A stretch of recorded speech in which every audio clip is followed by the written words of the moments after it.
ஒரு செலவு போனால் இன்னொரு செலவு வந்துட்டே இருக்குது. நாங்கள் போயிட்டு ஃபுல்லாக ஹாஸ்பிட்டல் செலவே பண்ணிகிட்டே இருக்கிறோம்.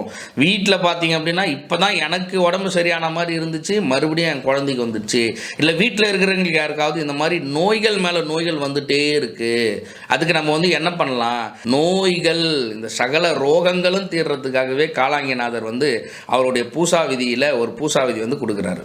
அந்த எந்திரத்தை நம்ம வந்து ஒரு தாயத்தா செஞ்சு நம்ம அணிஞ்சிட்டு நம்ம மருந்துகள் எடுத்துக்கிறோம் அப்படின்னா ரொம்ப வெகு சீக்கிரத்தில் அந்த நோய்கள் எல்லாம் நம்மளை விட்டு தீரும்.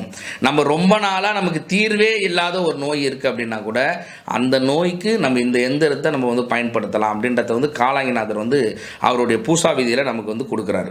அதில் காலாங்கிநாதர் பூசா விதி 38, 39வது பாடல்.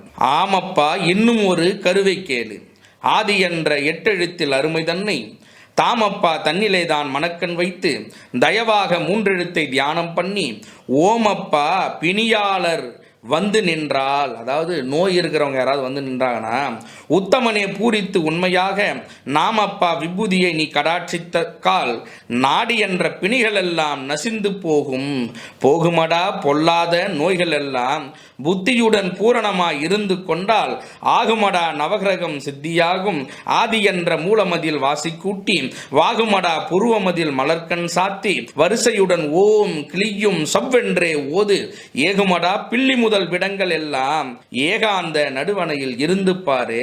வெறும் இந்த சக்கரத்தை விபூதியில் நீ வந்து போட்டுட்டு அதை நீ வந்து ஒரு தாயத்தா பண்ணி அந்த விபூதியை கொடுத்தாவே வேலை செய்யும். அது மட்டும் இல்லாமல் ஒரு தகடா தட்டி நீ கொடுக்குறன்னா போகுமடா பொல்லாத நோய்கள் எல்லாம், அதாவது பொல்லாத நோய்கள் எல்லாம் போயிடுது சொல்றாரு.